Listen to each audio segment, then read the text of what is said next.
Okay.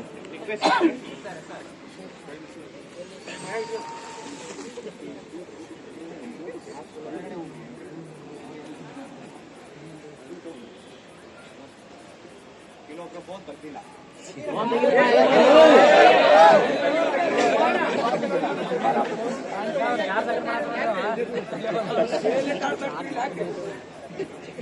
ತುಂಬಾ discipline ಆಗಿ ಜೋರಾಗಿ ಹೇಳ್ಬೇಕು. ಇಡೀ ಧಾರವಾಡದಾಗ ಇಷ್ಟು ಬೆಂಗಳೂರು ಕೇಳ್ತಿಲ್ಲ ಅಂದ್ರೆ ಇಡೀ ಧಾರವಾಡದಲ್ಲಿ ಎಷ್ಟು ಜನ ಇದ್ದಾರೆ.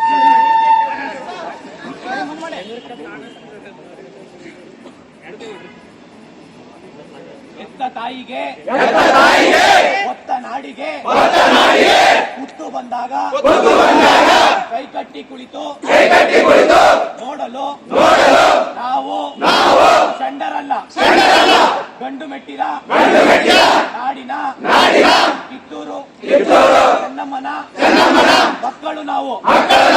ಕ್ರಾಂತಿವೀರ ಸಂಗೊಳ್ಳಿ ರಾಯಣ್ಣನ ಕುಲದವರು ನಾವು. ನಾಡಿಗಾಗಿ ಭಾಷೆಗಾಗಿ ಹೋರಾಡಲು ನಾವು ಸದಾ ಸಿದ್ಧ. ಕನ್ನಡ ಕೇವಲ ಭಾಷೆಯಲ್ಲ, ಅದು ನಮ್ಮ ಭಾವನೆ.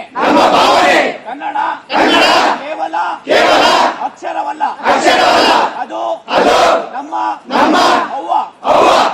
ನನ್ನ ಕನ್ನಡ ಅವ್ವನಿಗಾದ ಅವಮಾನ ಮೆಟ್ಟಿ ನಿಲ್ಲಲು ನಾನು ಫೆಬ್ರವರಿ 18ಕ್ಕೆ ಬಂದೇ ಬರುತ್ತೇನೆಂದು